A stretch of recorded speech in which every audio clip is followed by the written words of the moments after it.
وعلیکم ورحمۃ اللہ وبرکاتہ۔ محترم ناظرین، ہمارے آج کے اس معاشرے کے اندر ایک ماحول ایسا بنتا جا رہا ہے، ایک ایسی ذہنیت لوگوں کی تیار ہو رہی ہے جو بالکل زمانے جاہلیت کے مطابق ہے۔ آپ صلی اللہ علیہ وسلم کے دنیا کے اندر تشریف لانے سے پہلے جو ماحول تھا اور جو معاشرے کا مزاج تھا، وہی مزاج اور وہی ذہن آج لوگوں کا بن رہا ہے۔ آج ہمارے معاشرے کے اندر لڑکیوں کی پیدائش کو ایک طرح سے منحوس تصور کیا جاتا ہے اور لڑکوں کے پیدا ہونے کو اپنے لیے خوش قسمتی سمجھتے ہیں اور اس کے اوپر اس طرح کی خوشیاں مناتے ہیں جو بچیوں کے اور لڑکیوں کی پیدائش پر خوشیاں اس طریقے سے نہیں منائی جاتی۔ زمانے جاہلیت کے اندر کیا تھا؟ زمانے جاہلیت میں بھی ایسا ہی تھا۔ آپ صلی اللہ علیہ وسلم کی دنیا کے اندر تشریف لانے سے پہلے بچیوں کی پیدائش کو منحوس تصور کیا جاتا تھا اور ان کو زندہ درگور کر دیا جاتا تھا۔ کلام پاک نے اللہ تبارک و تعالیٰ نے کلام پاک کے اندر اس واقعے کو بیان فرمایا، اذا بشر احدهم بالانثى ظل وجهه مسودا وهو كظيم يتوارى من القوم من سوء ما بشر به ايمسكه على هون ام يدسه بالتراب۔ اللہ نے فرمایا کہ زمانے جاہلیت کے اندر ایسا تھا کہ جب کسی کو خوشخبری سنائی جاتی بچی کی پیدائش کی تو فرماتے ہیں اس کا چہرہ سیاہ ہو جاتا تھا، وہ اندر ہی اندر دل ہی دل میں کڑھتا رہتا تھا کہ آیا بھئی جو بچی پیدا ہو گئی ہے کیا ذلت اور رسوائی کے ساتھ اس بچی کو روکے رکھے، اب یدسہ بالتراب، یا لے جا کر اس کو کہیں زمین میں زندہ درگور کر دیں۔ ایسا ماحول تھا اور بہت سارے لوگ اپنی بچیوں کو ایسے ہی زندہ درگور کر دیتے تھے، زمین کے اندر دفنا دیتے تھے۔ اب میرے عزیزو، اس کی بڑی لعنت فرمائی ہے، ایسا کرنے والے لوگ بڑے لعنتی ہیں اور بڑا سخت قسم کا گناہ یہ لوگ انجام دیتے ہیں۔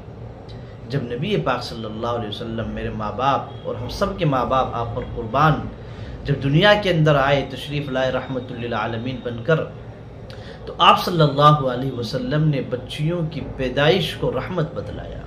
آپ صلی اللہ علیہ وسلم نے ان کے فضائل کو بیان فرمایا۔ اللہ کے نبی نے بیان فرمایا کہ اگر کسی کے 3 بیٹیاں ہوں یا 3 بہنیں ہوں اور پھر وہ ان کی اچھی طریقے سے پرورش کرے، ان کی اچھی طریقے سے دیکھ بھال کرے اور وقت آنے پر ان کی شادی کرا دے، تو اللہ کے نبی نے فرمایا یہ ایسے شخص اور میں، ہم دونوں جنت میں اس طریقے سے ہوں گے۔ یہ بڑے فضائل اللہ کے نبی صلی اللہ علیہ وسلم نے بیٹیوں کی پیدائش پر بیان فرمایا۔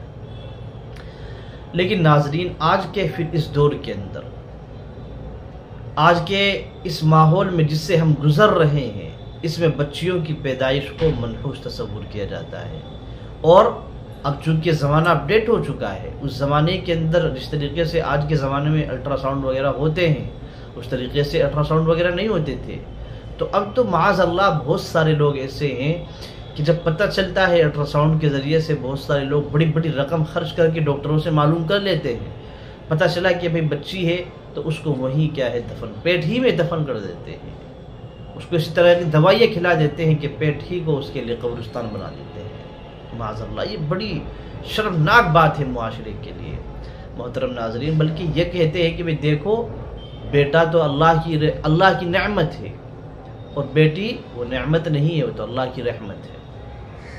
حالانکہ دیکھیے میرے عزیزوں اور بزرگوں، صرف کسی صنف کی وجہ سے، یعنی مرد کے مرد ہونے کی وجہ سے، لڑکا ہونے کی وجہ سے، صرف لڑکا ہونے کی وجہ سے لڑکے کو لڑکی پر فضیلت ہو، ایسا کچھ بھی نہیں ہے، اس کا حقیقت سے کوئی تعلق نہیں ہے۔ یہ تو اللہ تعالیٰ کی دین ہے۔ اللہ نے فرمایا للہ ملک السماوات والارض، آسمان اور زمین کی بادشاہت اللہ ہی کے لیے ہے۔ اللہ تعالیٰ جو چاہتے ہیں پیدا کرتے ہیں، اللہ تعالیٰ جسے چاہتے ہیں مؤنث اولاد دیتے ہیں، اللہ تعالیٰ جسے چاہتے ہیں مذکر اولاد دیتے ہیں۔ یہ تو اللہ تبارک و تعالیٰ کی مصلحت ہے۔ اللہ تبارک و تعالیٰ جو چاہتے ہیں پیدا فرماتے ہیں۔ اللہ تعالیٰ جس کو چاہتے ہیں بیٹا دیتے ہیں، جس کو چاہتے ہیں بیٹیاں دیتے ہیں، جس کو چاہتے ہیں اللہ دونوں دیتے ہیں، جس کو نہیں چاہتے ہیں اللہ نہیں دیتے ہیں۔ یہ صرف اللہ کی مصلحت ہے، اور ہمیں ہر حال میں اللہ تعالیٰ سے خوش رہنا چاہیے۔ لہذا محترم ناظرین، جس طریقے سے ہم لڑکوں کے پیدا ہونے پر خوشیاں مناتے ہیں، اسی طریقے سے ہمارے لیے ضروری ہے کہ ہم بیٹیوں کے پیدا ہونے پر بھی خوشیاں منائیں، اسی طریقے سے خوش ہوں جس طریقے سے بیٹیوں کے بچوں کے پیدا ہونے پر خوش ہوتے ہیں۔ یہ بچیاں ہمارے لیے آخرت کا ذریعہ ہیں۔ آپ نے بچی کی اچھی طریقے سے پرورش کی، اس کی دیکھ بھال کی، چونکہ بچیوں کی جو پرورش کر رہے ہیں، بچیوں کی جو تعلیم و تربیت آپ انجام دے رہے ہیں، اس کے پیچھے کیا مقصد ہے؟ صرف اللہ کی خوشنودی ہے۔ فرماتے ہیں یہ ایسی بچیاں یہ کیا ہے؟ آخرت میں آپ کے لیے ڈھال بن جائیں گی۔ اس لیے محترم ناظرین، بچوں کی پیدائش پہ خوش ہونا اور بچیوں کی پیدائش پہ خوش نہ ہونا اور ماتم منانا اور دل ہی دل میں غمگین ہونا، دعا فرمائے اللہ تعالیٰ ہمارے اس معاشرے سے اس وبا کو ختم فرما دے۔ اللہ تعالیٰ مجھے اور ہم سب کو عمل کی توفیق عطا فرمائے۔ السلام علیکم ورحمۃ اللہ وبرکاتہ۔